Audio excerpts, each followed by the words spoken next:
빌립보서 4장 1절부터 7절입니다.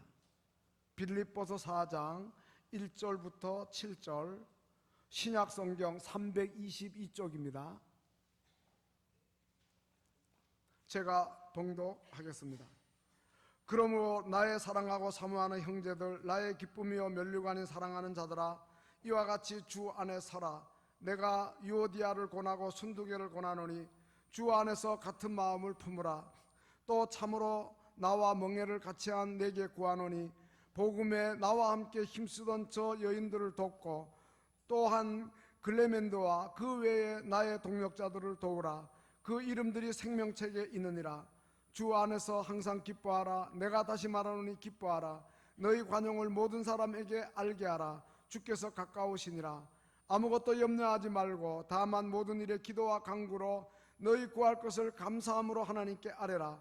그리하면 모든 지각에 뛰어난 하나님의 평강이 그리스도 예수 안에서 너희 마음과 생각을 지키시리라. 아멘. 시온 찬양대의 찬양으로 하나님께 영광을 돌리겠습니다.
아멘.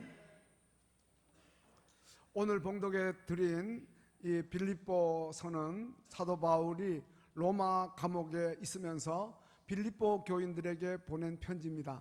그래서 옥중서신이라고 부릅니다. 그런데 이 바울 사도에게 있어서 이 편지를 쓰면서 참 아름다운 모습을 우리에게 보여주는데, 그것은 그의 마음에 기쁨을 간직하고 있다는 사실입니다. 그리고 또 빌립보 교우들에게도 자기처럼 그리스도 안에서 자족하며 또 감사하며 기뻐하며 살 것을 권유하고 있는 것을 보게 됩니다. 베드로 사도는 베드로전서 3장 3절에서 너희 단장을 머리를 꾸미고 또 금을 차고 그리고 아름다운 옷을 입고 하는 이러한 외모로 하지 말고 오직 마음에 숨은 사람을, 속사람을 가리키죠. 온유하고 안정한 심령에 썩지 아니할 것으로 하라. 이것이 하나님 앞에 값진 것이라, 이렇게 이야기하는 것을 보게 됩니다. 그렇습니다. 하나님 앞에 값진 단장은 바로 우리의 마음에 숨은 속사람을 단장하는 것입니다. 근데 바울은 지금 로마 감옥에 있으면서도 기쁨을 잃지 않고 있으니 얼마나 아름다운가 하는 것입니다. 바울은 그 어떠한 형편에서도 기뻐하고 그리고 이제 그 기뻐하는 자답게 주변 사람들에게 관용을 베푸는 넓은 마음으로 아량을 가지고 모든 사람을 포용하는 이러한 모습을 보게 되는 것입니다. 그러면 바울이 무엇으로 인해서 그렇게 매사에 기뻐하면서 모든 사람들에게 관용을 나타낼 수 있었는가? 바울의 기쁨의 내용이 뭔가? 오늘 아침에 특별히 바울 사도의 기쁨의 요소 3가지를 말씀드리면서 은혜를 받고자 합니다. 오늘 바울의 그 모습이 우리의 모습이 되었으면 하는 것입니다. 첫째는 바울의 기쁨은 빌립보 교회 성도들이었어요. 오늘 본문 1절 보니까 바울이 빌립보 교우들에게 편지 쓰면서 그들을 가리켜서 나의 사랑하고 사모하는 형제들, 나의 기쁨이요 면류가 아닌 사랑하는 자들아, 이렇게 호칭하고 있는 것입니다. 바울의 기쁨의 대상이 빌립보 교우들이었어요. 너희들이 나의 기쁨이고 나의 면류관이다. 너희들이 바로 나의 자랑이다. 그러면서 내가 너희들을 사랑하고 사모한다, 이렇게 이야기하고 있는 것입니다. 바울은 목회자요 또 사도로서 그의 기쁨의 대상을 성도들로 삼았던 거예요. 데살로니가 교우들에게 편지할 때에도 데살로니가 전서 2장 19절 보면 우리의 소망이나 기쁨이나 자랑의 면류관이 무엇이냐, 그가 강림하실 때 우리 주 예수 앞에 너희가 아니냐, 그렇게 이야기한 거예요.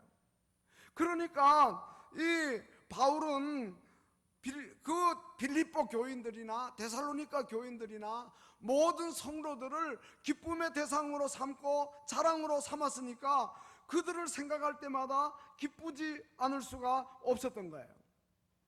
사랑하는 성도 여러분, 우리의 기쁨의 대상은 무엇입니까? 물질입니까? 돈 많아서 기쁩니까? 명예입니까? 아니면 지식입니까? 값비싼 의복이나 좋은 자동차나 그리고 고급 주택입니까? 여러분, 무엇보다도 사람이 기쁨의 대상이 돼야 돼요.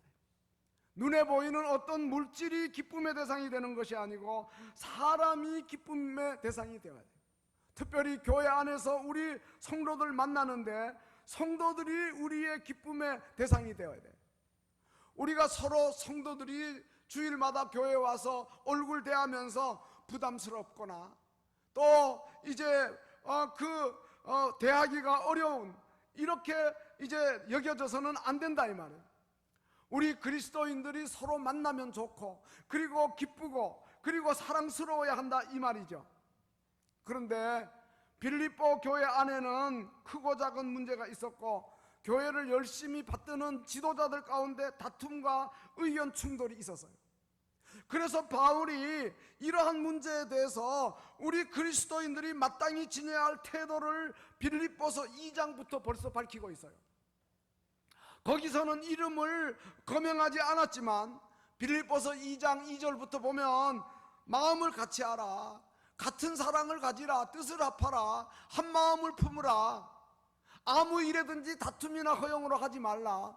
오직 겸손한 마음으로 자기보다 남을 낮게 여기라.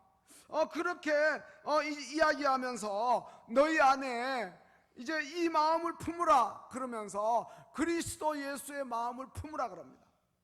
예수님이 근본 하나님이십니다.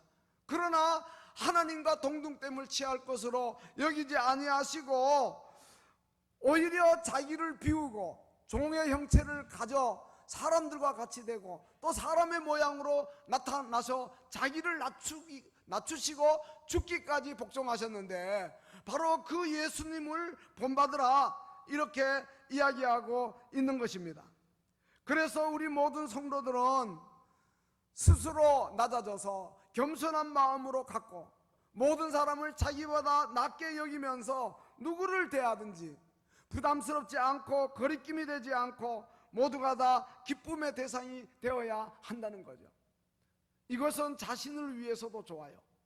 우리가 모든 사람의 기쁨의 대상이 되어야 만나면 좋고 또 사랑스럽고 그러면 내 마음도 편안하고 기쁘고 좋아요. 근데 부담스럽고 거북스럽고 또 눈에 가시처럼 여겨지고 그러면 자기 자신이 스트레스를 받는 거예요. 그래서 바울은 주 안에서 너희들이 같은 마음을 품고 서로를 기쁨의 대상으로 여기고 그렇게 생활해야 할 것을 이야기하는데 그렇게 해야 할, 반드시 그렇게 해야 할 이유를 오늘 본문 2절하고 3절에서 또 밝히고 있어요. 내가 유오디아를 권하고 순두개를 권한다. 빌립보 교회 안에 여자 일꾼들이에요. 주 안에서 같은 마음을 품고 또 이제 참으로 나와 멍에를 같이 한 내게 구하노니 복음에 나와 함께 힘쓰던 저 여인들을 돕고 그리고 클레멘드와 그 외에 나의 동력자들을 도우라. 그 이름들이 생명책에 있다. 이렇게 이야기하고 있습니다. 그들이 다 교회 일꾼들인데 유오디아 그리고 순두개 그리고 클레멘드 다 교회 일꾼들인데 서로가 기쁨의 대상으로 여기고 주 안에서 서로 한 마음을 품고 협력하여 살 이유를 몇 가지 이야기하는데 첫째는 우리가 다 멍에를 맨 자다 이렇게 이야기하고 있어요. 이 멍에라고 하는 거는 밭을 갈 때에 이 쟁기를 짐승의 어깨에다가 고정시켜 얹는 기구예요. 보통 농부들이 싱글 멍에를 짐승에 얹지요. 그런데 때로는 큰 힘을 얻기 위해서 두 마리 소가 동시에 밭을 갈도록 더블 멍에를 등에다가 얹습니다. 그럴 때 이 두 마리 소가 멍에를 메고는 각기 따로 움직이면 그러면 힘을 받아 밭을 갈 수가 없는 거예요. 그러므로 두 마리 소가 함께 멍에를 메고 똑바로 이제 앞으로 나가기 위해서는 보조를 정확하게 맞추어야 하는 거죠. 그래서 이 소들에게는 그렇게 하기 위해서는 인내도 필요하고 그리고 이제 아픔을 견디기도 해야 되죠. 마찬가지로 빌립보 교우들도 서로 멍에를 맨 자들로서 동력자 의식을 갖고 손바닥도 마주쳐야 소리가 나니까 같이 이렇게 앞으로 나아가면서 주의 일을 효과적으로 감당해야지 기쁨의 대상으로 여기지 아니하고 오히려 거북스럽게 부담스럽게 여기면서 다투고 이와 같이 하면 안 된다고 말씀하고 있는 거예요. 그 다음에 또 하나는 그 이름들이 하늘나라 생명책에 다 기록되었다 이렇게 이야기하고 있습니다. 그러니까 서로 기뻐해야 된다. 요한계시록 20장 15절에서는 누구든지 생명책에 기록되지 못한 자는 불못에 던져진다 그랬거든요.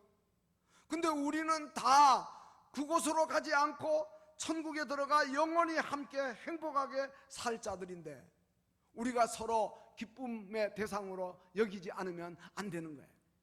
이 세상에 살 때는 좀 거북스러워도 천국에 들어가서는 기쁨의 대상으로 여길게요 이렇게 하시지 말고 여기 교회에서부터 성도들을 대할 때부터 기쁨의 대상으로 여기고 그리고 천국에 또 같이 들어가서 영원히 함께 행복하게 기뻐하면서 살 수 있어야 되겠다고 하는 사실이죠.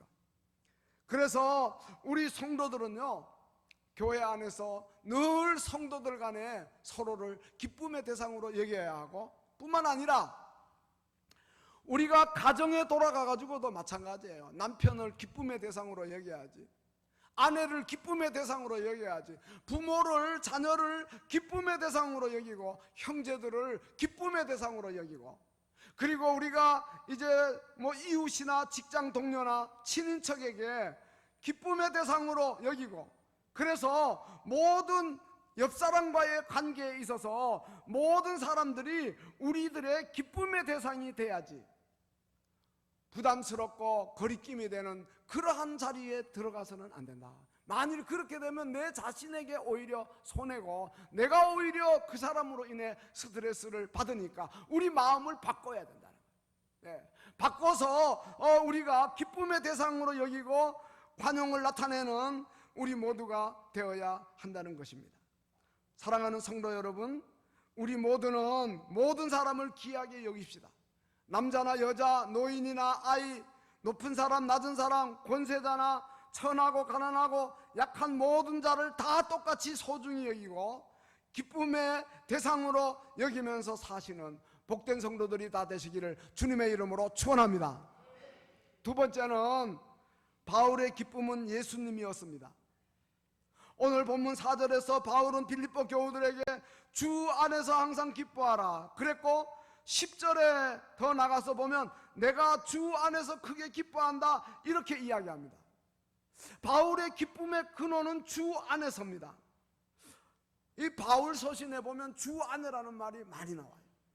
오늘 이 빌립보서 4장에만 보더라도 1절에 보면 주 안에서라 그랬죠.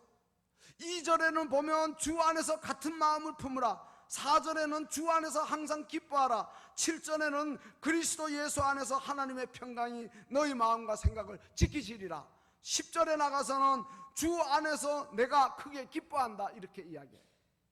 이 주 안에서 주님으로 인해서 기뻐한다고 하는 이러한 뜻이죠. 바울은 다메섹에서 부활하신 예수님 만나기 전에는 그의 마음속에 기쁨이 없었어요. 분노와 증오심만 가득했어요. 그래서 기독교인들 박해하려고 대제사장에게 공문을 받아가지고 다메섹으로 달려가고 있었던 거예요. 근데 다메섹에서 뜻밖의 자기를 찾아오신 부활하신 예수님을 만나게 되는 거예요. 그러면서 그가 완전히 180도 바뀌게 되는 거예요. 그의 눈이 어두워졌는데 비늘 같은 것이 다 벗겨지고 이 세상을 다시 보게 된 거예요. 예수님을 다시 보고 구원의 주로 받아들이고 이 세상 모든 사람을 긍휼히 여기면서 그들을 기쁨의 대상으로 보고 전도의 대상으로 보았던 거예요. 그러니까 언제나 그의 마음속에는 그리스도 안에서 기뻐할 수 있고 범사에 감사할 수 있었던 거지요. 11절에 보면 어떠한 형편에서든지 자족하기를 배웠다고 이렇게 이야기합니다. 그러나 사실 그렇게 고백하는 바울을 보면 자신의 그 형편이 남들이 볼 때에는 그렇게 기뻐할 형편이 못 되는 거예요. 로마 감옥에 갇혀서 부자유하고 불편한 생활을 하고 있죠. 또 기독교 복음 전도자인데 사회를 어지럽게 하는 자라는 억울한 누명을 썼죠. 그리고 죄수도 아닌데 죄수 취급을 받고 재판을 기다리는 시간이 2년이 지났어요. 얼마나 지루했겠어요. 언제 또 부름받아가지고 사형 선고가 내려 사형 집행이 진행될는지 아무도 모르는 상황에 정말 어떻게 보면은 암울한 분위기 속에 살아가야 당연한데 인간적으로 볼 때는 서글프고 또 초조한 그러한 나날들인데도 불구하고 그는 예수님 때문에 기뻐하는 거예요. 내가 주 안에서 크게 기뻐한다 그랬어요. 보통 기뻐하는 게 아니라 주님 안에 있으니까 크게 기뻐한다 그렇게 이야기하면서 빌립보 교우들에게 주 안에서 항상 기뻐하라, 내가 거듭 다시 말하노니 기뻐하라 이렇게 간곡하게 당부하고 있는 것입니다. 사랑하는 성도 여러분, 바울의 이 모습은 얼마나 아름답습니까? 바로 그리스도인의 모습이 이러해야 하는 거예요. 정말 웃을 일이 없고 기뻐할 일 찾아보기 힘든 세상을 우리가 살고 있지만 예수님 때문에 예수님 안에서 환경을 초월해서 기뻐하는 나의 기쁨, 나의 소망 되시며 나의 생명이 되신 주, 주님을 찬미하면서 기뻐하는 우리 모두가 다 되어야 할 줄로 믿습니다. 우리가 예수 믿기 전에는 참 기쁨을 모르고 살았어요. 왜냐하면 우리가 예수 모를 때는 욕심에 끌려 살기 때문에 그래요. 많은 것을 가지고도 풍요롭게 살면서도 늘 부족하다 생각하고, 나보다 더 나은 사람하고만 비교하면서 자족할 줄 모르고 불평과 불만이 가득했어요. 그런데 우리가 예수 믿고 난 다음에는 언제나 주님 예수 그리스도 안에서 항상 기뻐하고 범사에 감사하면서 살 수 있는 거예요. 다윗은 시편 23편에서 여호와가 나의 목자시니 내게 부족함이 없다, 그렇게 고백을 했어요. 겨우 이것밖에 되는 거 아니냐 불평하고 원망하는 게 아니라 오히려 내 잔이 넘치나이다, 그렇게 이야기했어요. 왜냐하면 그가 나를 푸른 풀밭에 누이신다, 실만한 물가로 인도하신다, 내 영혼을 소생시키고 의의 길로 인도하신다. 때로는 사망의 음침한 골짜기 지날 때 있지만 해받지 않도록 그 지팡이 그 막대기로 안위하시면서 우리와 함께 하시니 나는 기쁘다. 뿐만 아니라 내 평생 선하심과 인자하심이 나를 따르리니, 평생 동안 함께 하시는 주님 때문에 기쁘고, 그리고 내가 여호와의 집에 영원히 살리로다, 이 땅을 떠나 천국에 들어가서 우리가 영원히 산다고 하는 소망을 가지니까 우리는 기쁘다는 거예요. 사랑하는 성도 여러분, 우리가 예수 안에 있을 때 기쁩니다. 예수 믿고 죄사함 받았으니 기쁘고요, 예수 믿고 의롭다함 받아 하나님의 자녀되고 천국 백성 되었으니 기쁘고요, 우리가 부족하지만, 그러나 참 무능하지만, 부끄러움이 많지만, 그러나 우리를 불러 하나님 일에 쓰시는 하나님의 일꾼 된 거 생각하니 또 기쁘고요, 장차 예수님 재림하시면 부활의 첫 열매가 되시는 주님의 부활에 동참하게 될 걸 생각하니까, 그리고 천국에서 주와 함께 영원히 살게 될 것을 생각하니까 우리 마음이 기쁘지 않을 수가 없는 거예요. 그래서 세상 사람 날 부러워 아니하여도 나도 역시 세상 사람 부럽지 않다고 찬송을 부를 수 있게 되는 것입니다. 언제나 항상 주님 예수 그리스도 때문에 그 안에 거하면서 우리가 기뻐하며 감사하며 사는 것입니다. 오늘 본문에 이렇게 이야기하죠. 3절에 그 이름들이 생명책에 있다 그랬는데, 바울이 지금 로마 감옥에 있어도 자기 이름이 하늘나라 생명책에 있는 걸 알고, 빌립보서 3장 20절 21절에서는 우리의 시민권이 하늘에 있다, 로마 시민권 그거 자랑스럽지 않다, 오히려 하늘나라 시민권 있는 것으로 자랑하고, 이제 주 예수께서 우리를 구원하시려 이 땅에 강림하실 터인데, 그때에는 우리의 낮은 몸을 이제 자기의 영광스러운 몸으로 바꾸어 주실 터이니 우리가 얼마나 기쁘고 감사한가, 그러면서 그는 즐거워하고 있는 것입니다. 우리가 예수 믿고 주 안에 살면 구원도 받고, 그 다음에 우리의 인격도 변하고 우리의 마음에 기쁨과 평안도 넘치게 되는 것입니다. 그러므로 우리 모두 예수 믿고 바울같이 주 안에서 항상 기뻐하며 범사에 감사하며 기뻐하는 그러한 마음으로 늘 살아드리는 복된 성도들이 다 되시기를 주님의 이름으로 축원합니다. 마지막 세 번째입니다. 바울의 기쁨은 예수 그리스도의 복음을 전하는 그것으로 기뻐했어요. 이 빌립보서 1장 보면 1장 15절에 이런 말씀이 있습니다. 어떤 이들이 투기와 분쟁으로 하고 어떤 이들은 또 착한 뜻으로 그리스도를 전파한다 그러면서 18절에 그러면 무엇이냐, 거칠애로 하나 또 이제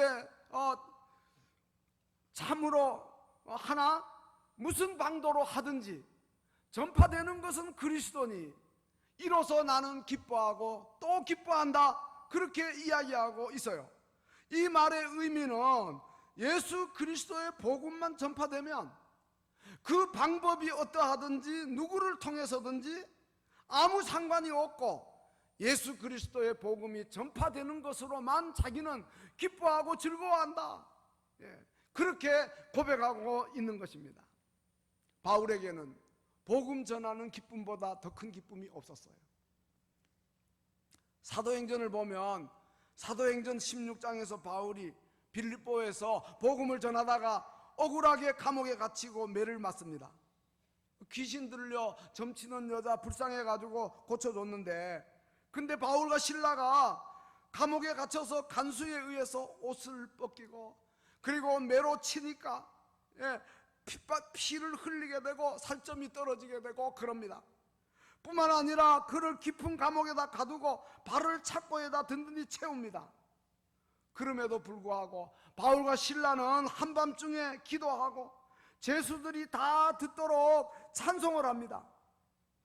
그러는 중에 깊은 밤에 큰 지진이 나가지고 옥터가 움직이고 문이 열리고 메인 것이 다 벗어집니다. 그러니까 놀란 이 간수가 말이죠, 자다가 벌떡 깨어가지고 옥문들이 열려 있는 것을 보고 죄수들이 다 도망간 줄 알고 자결을 하려고 겁을 먹고 그렇게 합니다. 근데 그때 바울이 크게 소리 지릅니다. 당신의 몸을 상하게 하지 마시오. 우리가 다 여기 있습니다.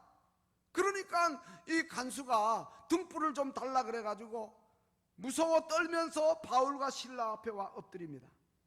그러면서 말하기를, 선생들아, 내가 어떻게 하여야 구원을 얻으리이까? 이렇게 이제 물어봅니다. 그때 바울이 주 예수를 믿으라.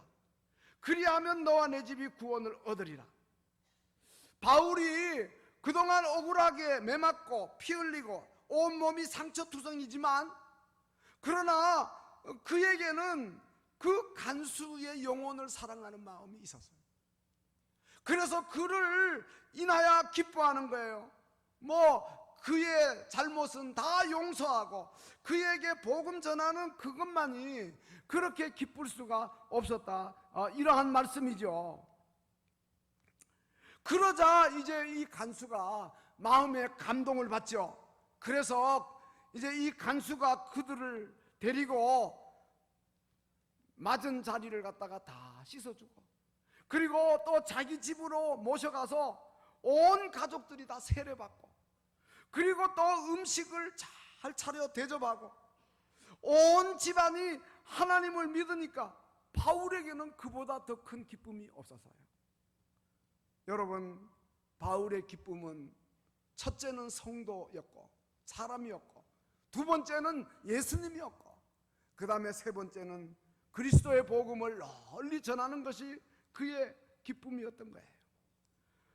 오늘 우리도 불신자들의 영혼을 사랑하는 마음으로 그들에게 전도하는 걸 기쁨으로 여기고, 전도의 열매를 보면서 우리도 바울처럼 기뻐하는 자가 됩시다. 오는 11월 10일 우리 장로님 기도해 주신 대로 예수사랑 큰잔치가 열립니다. 예수사랑 큰잔치 앞두고 이번 주간부터 구역별로 나와 이제 파라솔 전도도 하고, 또 다음 주일에는 11월 10일에 모시고 올 분들을 전도 대상자를 작정하는 일도 있겠습니다. 우리 모두가 다 바울처럼 지옥으로 갈 영혼을 불쌍히 여겨 그들에게 복음을 전해서 우리와 함께 천국으로 가게 하는 것으로 기쁨을 삼고, 많은 영혼들이 우리 교회에 나와 구원받고 천국 백성 되는 것을 보면서 우리 모두가 크게 즐거워하자고 하는 것입니다.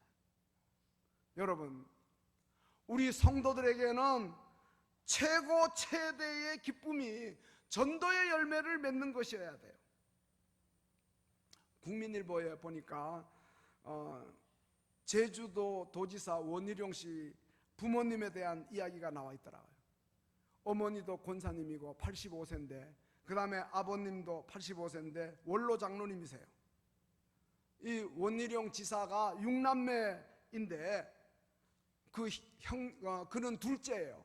그리고 그의 형이 있는데 아버지가 예수 믿고 신앙의 첫 열매로 하나님께 드린다고 목사를 만들고, 그 다음에 그 둘째가 이제 원희룡 제주지사인데 학력고사 하면은 전국에서 수석, 사법고시에서도 또 수석 합격, 교회에서도 뭐 성경 암송대회 하면 언제든지 1등 그렇게 했다는 거예요. 근데 이 원로 장로님이신 그 아버지가 서귀포에서 감귤 농사를 하면서 6남매를 키우고 제주 중문교회에서 54년을 섬겨오는데 장로님이 예수를 만나게 된 거는 1953년이었다 그래요. 어렸을 때 병명도 모르고 시름시름 앓고 있는데 당시에는 서귀포에 병원도 없었다 그래요.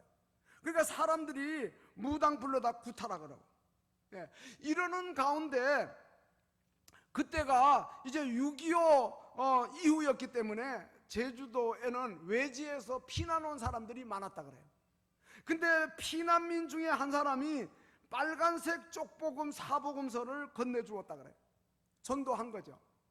근데 그 장로님이 어렸을 때 그 복음서를 받아들고 성경을 매일 읽는 가운데 마음의 변화가 오고, 그리고 그의 몸도 깨끗하게 낫게 되었다 그래요.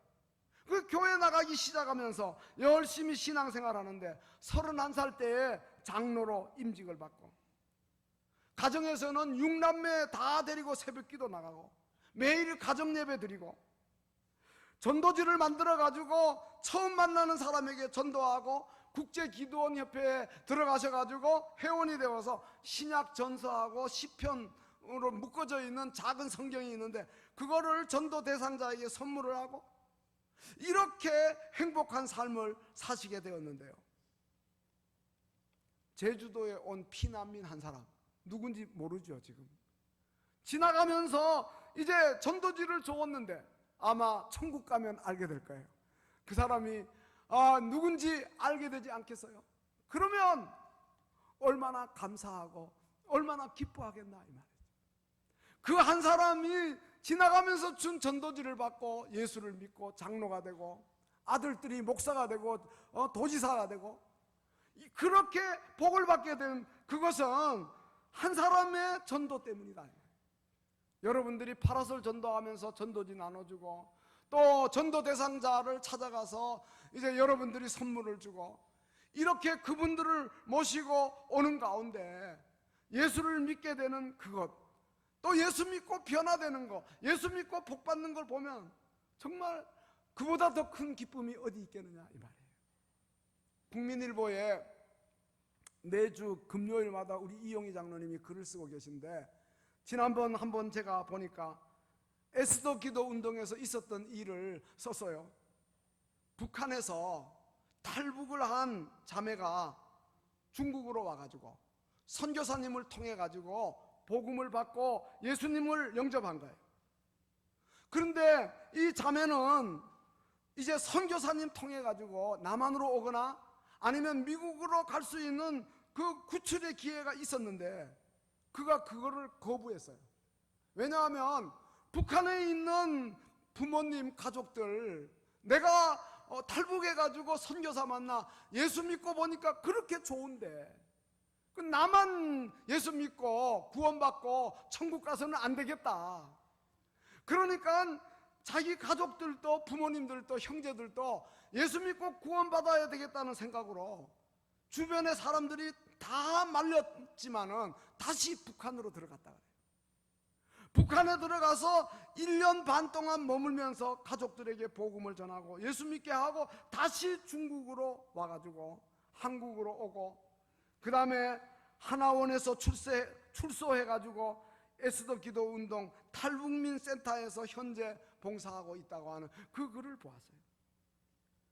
우리가 자신이 먼저 예수 믿고 구원받은 자로서 가족의 구원에 대해, 형제의 구원에 대해 열정을 가지고 이 죽음보다 강한 그러한 열정을 나타내는 것을 볼 때 우리는 얼마나 부끄럽습니까? 정말 예수사랑 큰 잔치를 앞두고 우리 모두에게 그런 열심이 있었으면 좋겠어요. 우리의 가족들, 이웃들, 형제들, 또 친인척들, 직장 동료, 그들에게 이제 복음을 전하여 그들로 하여금 영생의 복을 함께 누리도록 영혼을 사랑하는 마음이 우리에게 있고 그 일로 인하여 기뻐하는 우리 모두가 되어야 할 줄로 믿습니다. 결론으로 말씀을 맺습니다. 사랑하는 성도 여러분, 우리가 다른 것 다 잃어버려도 우리 마음속에 절대로 기쁨을 잃어버리면 안 되겠어요. 어떤 경우에도 우리가 마음의 기쁨을 간직해야 되겠어요. 기쁨은 성령의 열매라고 갈라디아서 5장 22절에 말씀하고 있습니다. 오직 성령의 열매는 사랑과 희락과 화평이라 그랬는데 희락이 바로 기쁨이에요. 그러니까 마음에 기쁨이 있다는 것은 성령이 임했다는 뜻이고 그 사람이 성령의 사람이라는 증거예요. 또 이 기쁨은 하나님 나라의 임재의 증거예요. 로마서 14장 17절에 보면 하나님 나라는 먹는 것 마시는 거 아니고 성령 안에서 의와 평강과 희락이라 그랬는데 희락이 바로 기쁨이에요. 사랑하는 성도 여러분, 우리가 이 땅 살아가는 동안에 늘 염려하고 근심하고 기쁨을 잃고 살지만 바울이 우리에게 간곡하게 당부하는 말씀을 기억하면서 예수 안에서 아무것도 염려하지 말고 오직 기도와 간구로 우리의 구할 것을 하나님께 아뢰어서, 그래서 우리 마음속에 그리스도 예수 안에서 누리는 그러한 평강이 우리의 마음과 생각을 지켜주시는 이러한 복을 우리가 다 받고, 그리고 우리 모든 사람들 이제 대할 때마다 성도들을 비롯해서 가정의 가족들을 비롯해서 이웃들을 비롯해서 우리가 이제 기쁨의 대상으로 다 여기면서 그들에게 관용하면서 또 우리 스스로 기뻐하는 이러한 자리에 이르고, 불신자들의 영혼을 사랑하는 마음으로 그들에게 전도해서 전도의 열매를 보면서 기뻐하는, 다니엘서 12장 3절에 많은 사람 어른들에게 돌아오게 하는 자 별과 같이 영원토록 빛나리라 그랬으니까 얼마나 기쁘겠어요. 이러한 기쁨이 우리 모두에게 가득하시기를 주님의 이름으로 축원합니다. 기도하시겠습니다. 주님, 우리의